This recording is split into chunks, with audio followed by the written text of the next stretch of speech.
What's up, guys? Welcome to the final episode of Season 2's Nindy Showcase here on Nerds Gone Rogue.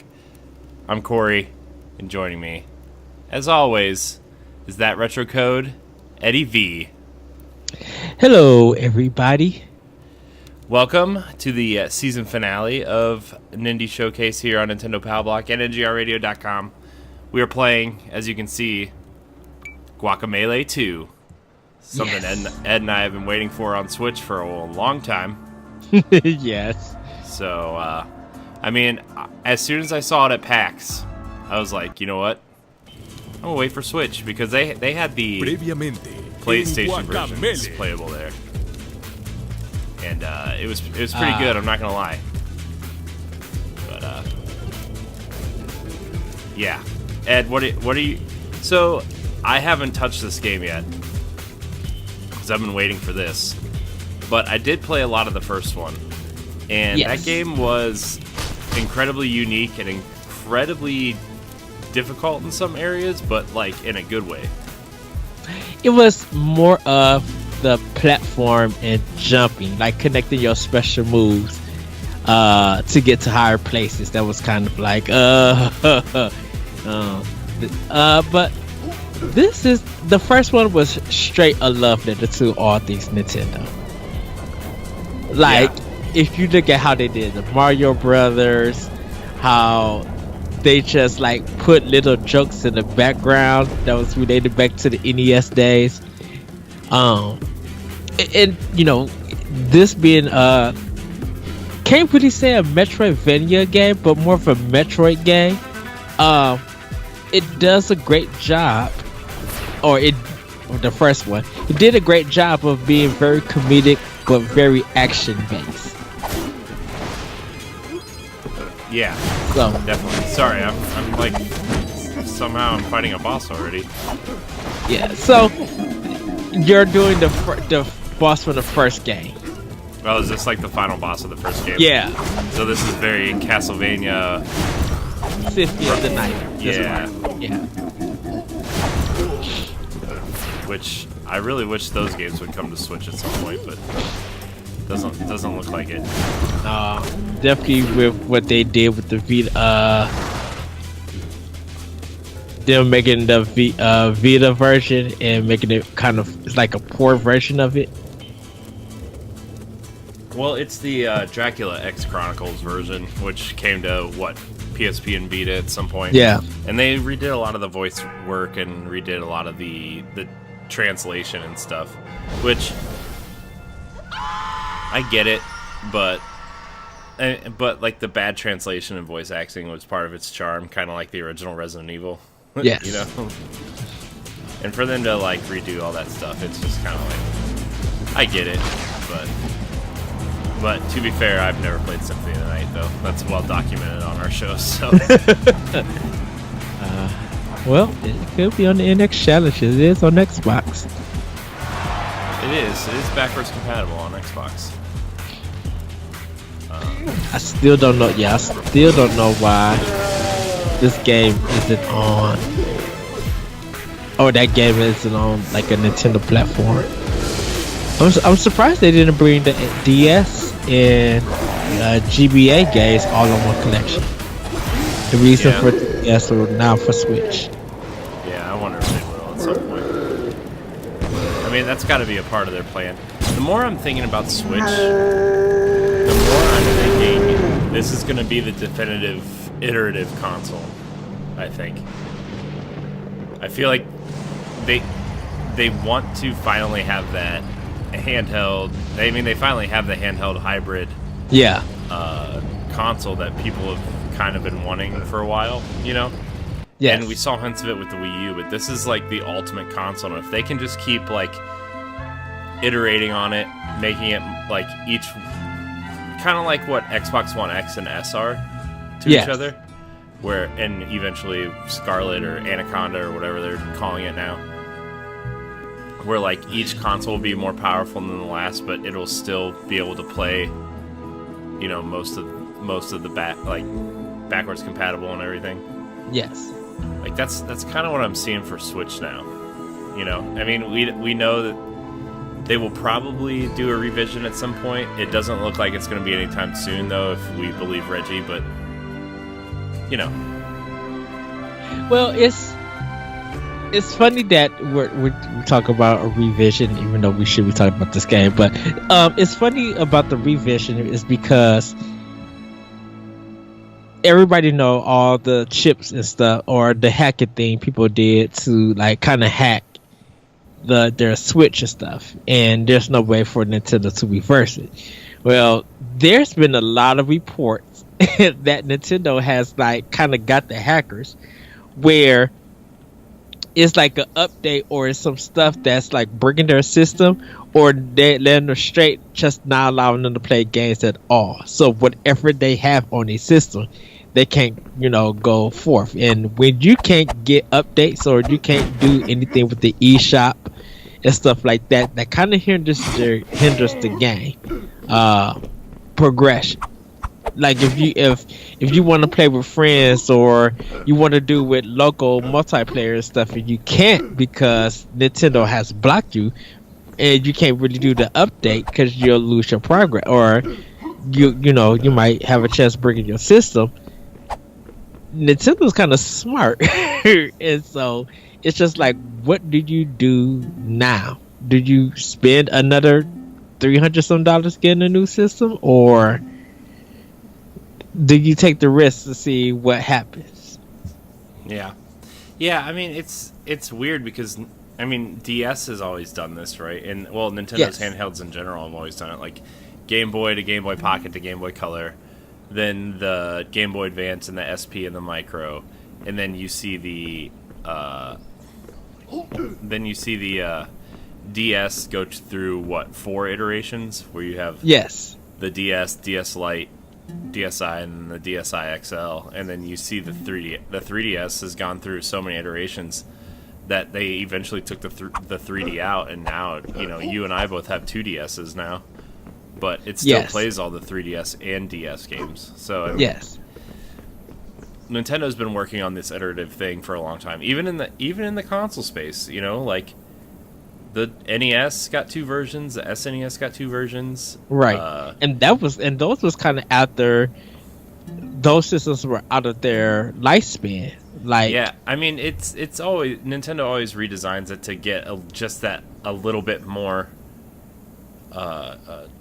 drive at the end of a life cycle. But I think and we'll get back to Guacamelee in a second, but I think like they want to keep that momentum with Switch for the first time since GameCube, almost, like third-party support is actually a big opportunity for them. I don't want to say it's a big like thing for them because Nintendo's never really relied on third-party, but the fact that Doom Eternal, Mortal Kombat 11, Wolfenstein, these types of games are now coming to Switch, I think they want the opportunity to have those games keep coming, because the next generation of Xbox and PlayStation are going to be way more powerful. I don't know how much more powerful you can really get, but they're going to be more powerful, and the Switch is going to be left behind again, similar to what the Wii U was to the 360. I think, and I know that like Panic Button does a great job of porting these games over, and other things. We've seen other games like Warframe really get a lot of attention and stuff. I think Nintendo wants to keep. I want to say they want to keep third-party momentum, and one of the ways to do that is to offer customers maybe the iPad 2 version of the Switch as opposed to like a whole new console. But I think the thing with the future of consoles and their generations is that there's not going to be anything worth looking forward to, in a sense. I'm like, do we need to look forward to 4K? Do we need to look forward to 60 frames per second? Because all of that was kind of somewhat supposed to be promised with the current systems that we have now. And we still don't have it. Like, I think for gamers, I think the bigger thing is frame rate. And like, you look at the Switch now, the only major third-party game or first-party game that doesn't run in 60 frames a second is Zelda. Yeah. I don't think Kirby runs at 30 frames or 60 frames a second either, but Mario Kart runs at 60, Mario Tennis runs at 60, Smash runs at 60, Pokemon runs at 60. Like, all these games run at 60 frames, and I think that if Nintendo can maintain that, and even those stability updates for Doom and Wolfenstein, which, by the way, there's a Doom stability patch, and actually bumps the frame rate up to like 40 frames a second. Oh, nice. So, if you can get a consistent third-party, kind of support from that angle, maybe not like the next Fallout or the next Elder Scrolls or the next Witcher game, but like Doom and Wolfenstein and Rocket League and Mortal Kombat, those types of games, I don't really think an iteration is really gonna like. I think it'll help, but it's gonna be like the 3DS versus the new 3DS, right? Yes. But anyways, back to Guacamelee. Dude, I really love the art style of Guacamelee. Yes. I love, like, I just love the colors and just, I don't even know how to explain it, really. It has a paper mache mixed with, like, not watercolors, but like a paint, like the deep rich paint. So there's not like a lot of shading in it. It's just like you see, like if you look at Juan's shirt, you kind of see how green it is. You see his belly, but then you see a little like detail of a shade just underneath his like chest to kind of represent his body. So it's not like really drawn in the Comic Sans style or really deep and rich and really deep with a lot of blacks and stuff and lighting. It just have like this cool paper mache meets just like a regular painting, like if you go to like Windows Paint, and you know how sometimes you can fill a box with just one color. Yeah, it's kind of like that with a little they're definition. They're like highlights. Yes. And lowlights in a sense. Yes. And it really gives it just, I don't know, I think Drinkbox does just a great job. Like Severed was like that too. It had this just, they have a really unique style, and I think they really go for it in it. And it works. Got some avocados or something. Yeah, I think what I like about Drinkbox is that they started on Sony, but people don't see them as a Sony developer. They just see them as a really talented group of developers who make really great games. And yeah, they only made 3 games in total, but they're worth playing. Yeah. I mean, their first Vita game they did, that mutant blobs from outer space or whatever. Yeah, was really what put them on the map, and like that game was. It sounds like a video game made up for a movie, but it worked, and like it just is just really unique. And then they did Guacamelee, and Severed was a kind of a touch-based first-person dungeon crawler thing that had really cool ideas and concepts, and had a really cool art style too. And now they're back to Guacamelee. And I also really like their attention to detail in terms of like bringing the cultural aspect of it, because it's based in Mexican culture, and it's full of a bunch of memes and jokes and whatnot, but like the attention to detail is still there.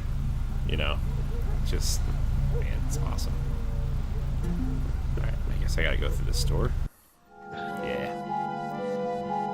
Whoa, floating eyeball. nachos. The dark timeline? Yeah. Now it looks like Limbo. Yeah, that's what they're paying the reference to. Man, Limbo. It's Limbo. Oh, I should have. Hold on. I should have gone left first. Oh no, because there's a reference to that in Limbo. Oh, it's the spider. Oh wow.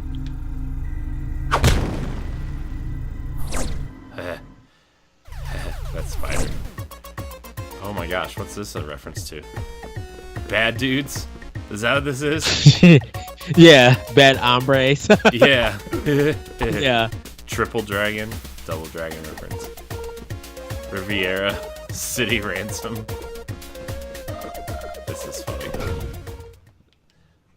Like they play into it. So people who definitely are from the 80s, me, and that grew up in the arcade scene a little bit would know the reference. I don't know if a lot of people from Sony would know the difference, like would know where it came from.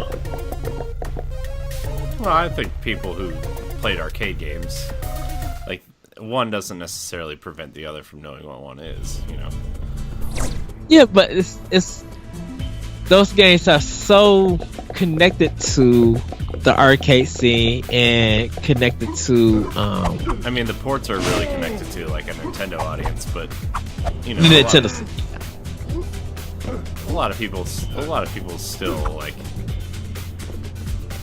I mean, PlayStation was almost a graduation of older kids to more adult games, you know, whereas, you know, you either went PlayStation or Nintendo 64 a lot of the time.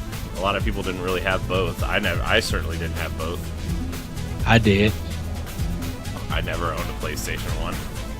I mean, I do now, but, like, I never owned one. I didn't get my PlayStation 1 until after PS2 came out, and I'm like, did I really need this? I don't know. Probably not.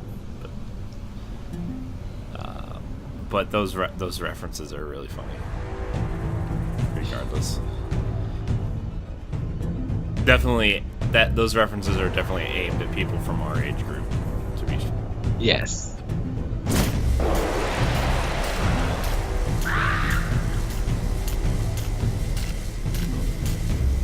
Why are they knocking down my statue?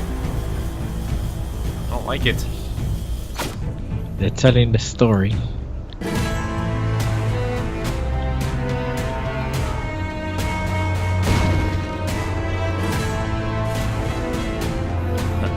The golden relic. I think that's a Zelda reference.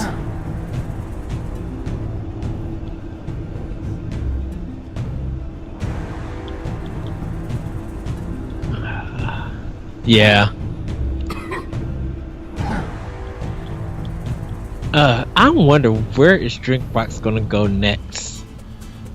I don't know. I would really like to see them take on a 2D Metroid game. If Nintendo could, like, somehow wheel them in and give them, like, a really cool, like, 2D Metroid. Like, yeah. Allow them to do it in, like, not this art style in particular, but just the 8 Drinkbox art style. Oh, that'd be super cool. I think this might sound as weird as it's going to sound, but I really think they could remake Kid Icarus. Yeah, that would be another cool one too. Because I think this art style kind of fits a Greek mythology style thing. Yes. You know, like I think this type of art style would fit that. And they know how to put a lot of detail in the background. So, yeah, I could see that happening. Who knows? Nintendo's been doing some weird things lately. So, I mean, Nintendo is making a Marvel game with Team Ninja right now. So, that's a weird thing. But you know what? And it's funny that you brought that up, because I've been watching people's reactions from the Game Awards about that game. about Joker being in Smash, and it was just like, I think it's only Nintendo that's willing to give the weirdest people that you wouldn't think a chance to make something, and it whether it works or not, that they got that chance to make it, and people are hyped for it. Like, Sony and Microsoft should have way been had Ultimate Alliance 3. Yeah, that's like Ultimate Why Alliance not? seems like one of those titles that would be like a big budget, huge thing. But another thing is like those two consoles are getting the Avengers game from Crystal, and I wonder if this is. I don't want to say Marvel's throwing Nintendo a bone because those games aren't coming. That game isn't coming to Switch. But at the same time, I wonder if it's like, hey Nintendo, they're getting this. Do you want something also? You know what? But I also think Nintendo has the cash to throw at Marvel and say, hey, if we're not getting that, we want this. And this is kind of the thing I was thinking about. I think Nintendo threw them money way before Square Enix got that announcement, because there's no way from Team Ninja to have something like that looking already that good running on Switch compared to them working on the next Dead or Alive game. It's just like, oh, Nintendo had this way in advance. I think probably 2017 maybe.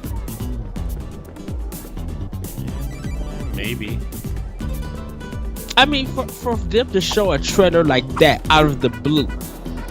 Yeah. I mean, that game.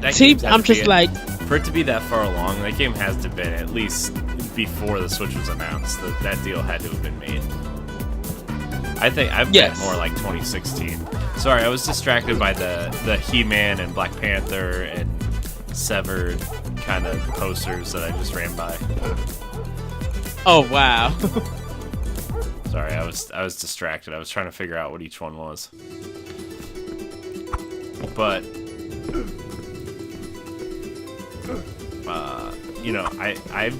I think Nintendo's making some really interesting moves in terms of exclusive content for their platform, and it's exciting. Yes. I mean, we saw some of it on the Wii U, but not enough to be like, oh, this isn't weird or anything. But they're making some serious moves. Well, yes, and it's to me, it's just like, yes, Square Enix is making that Marvel game, but nobody talked about it. Nobody remembered it. People were just like, oh, that's cool, new Ultimate Alliance. Wait, Team Ninja? Like, that made people more interested than it coming to Square Enix. Like, that, I mean, to see that reaction, I think a lot of people were just like, oh, Square Enix is making an Avengers game? That's cool. Yeah. No one talked any more about it.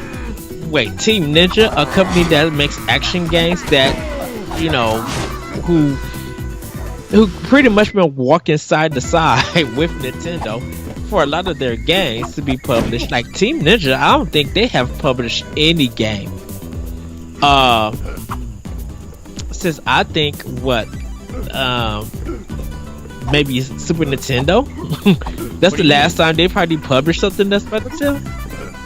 Team Ninja. Team Ninja? They just did Neo. For Nintendo, though. Oh, for Nintendo. Neo's not on Nintendo. Okay. No, they did. Team Ninja hasn't. They did. I'm saying that Ninja Gaiden 3 for Wii U for Nintendo.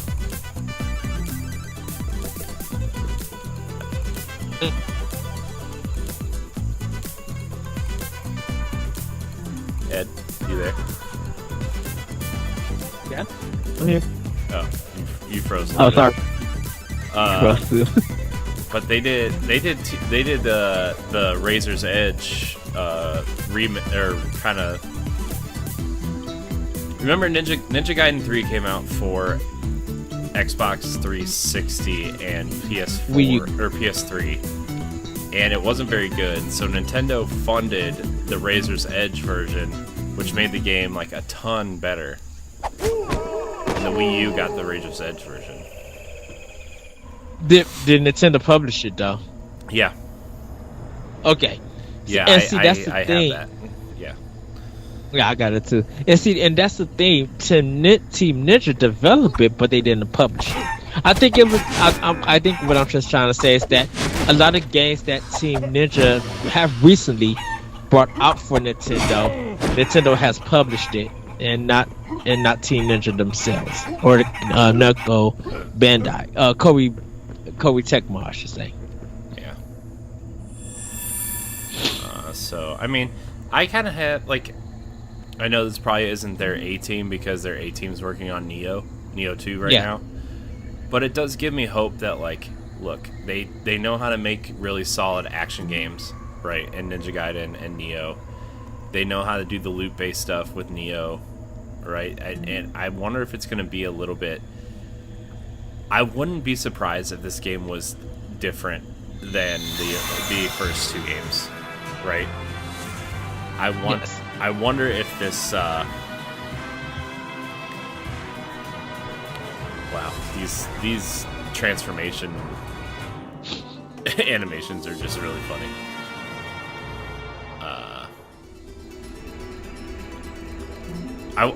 It gives me hope because I think they're gonna do the action really well, and I think they're gonna do some of the loot-based stuff. Probably be simpler than Neo, but the concept will still be the same, you know. And I think that they're gonna do really interesting stuff.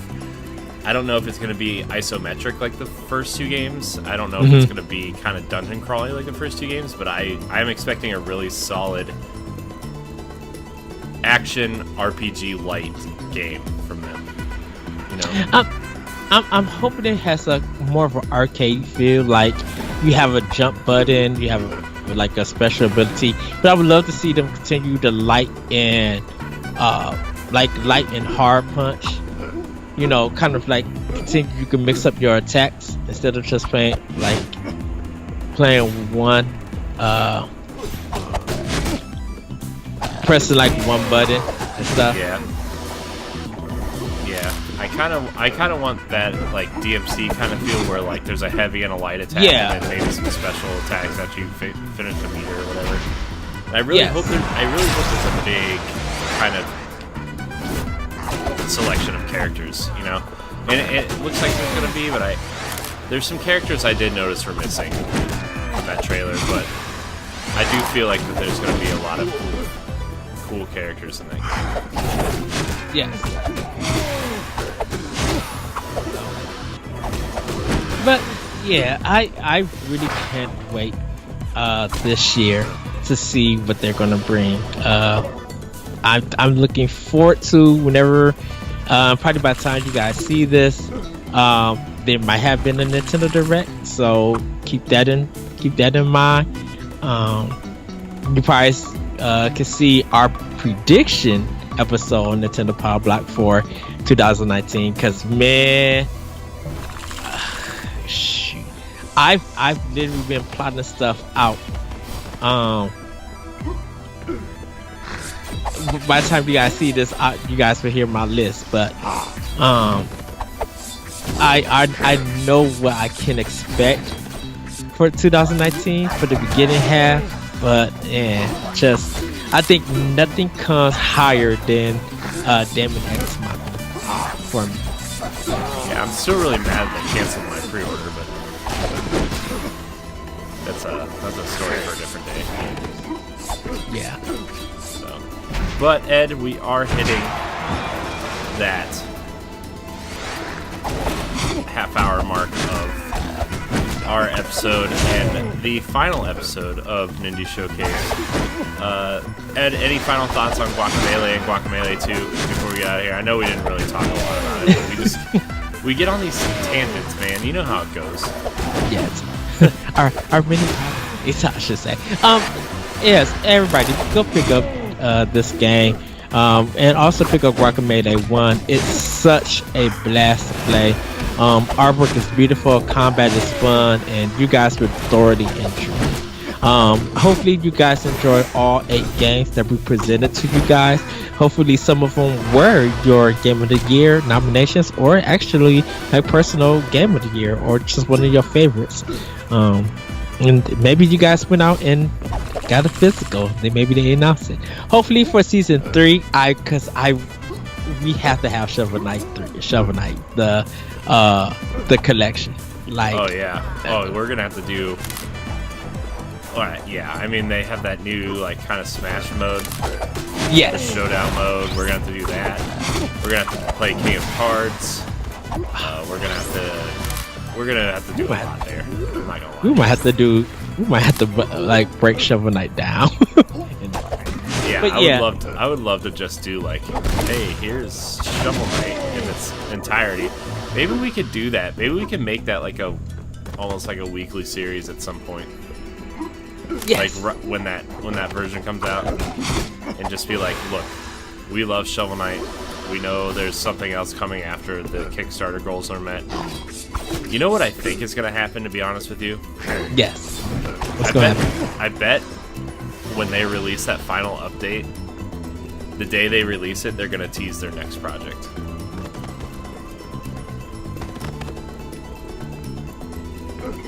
That's what I predict. Yeah. So, Yeah. I think it's time. which I hope is like a 3D Shovel Knight game, like a Mario 64 Shovel Knight. I still think Super Shovel Knight's coming first, but I still think like. Uh-oh. But anyways, yeah. I really back to Guacamelee. I really like this game.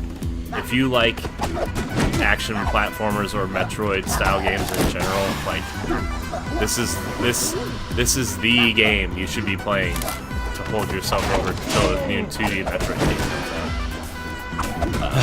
Metroid Prime 4, yes. And I literally think the Mercury Steam who did Metroid Prime, Metroid Samus Returns. Speaking of Metroid, there's a Chozo statue right here. Yeah. I think I agree with you that I would love I want Super Metroid remake so bad. What, the 2.5 new art style? Yes. Yeah. Yes. Yeah. We'll see. I'm sure something is coming. So, but anyways, this has been Nindy Showcase Season 2.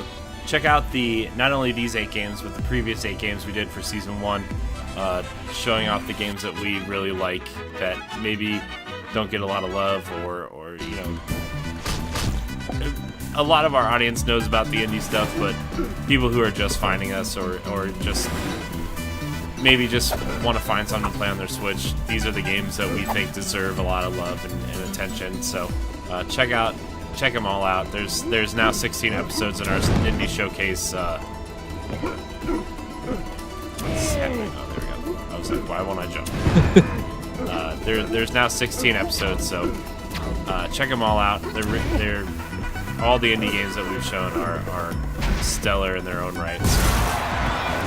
Yeah, thank you guys so much for watching. Like, subscribe, and share. Download Nintendo Power Block, our weekly podcast on Tuesdays, and check out ngrradio.com for all of our content, including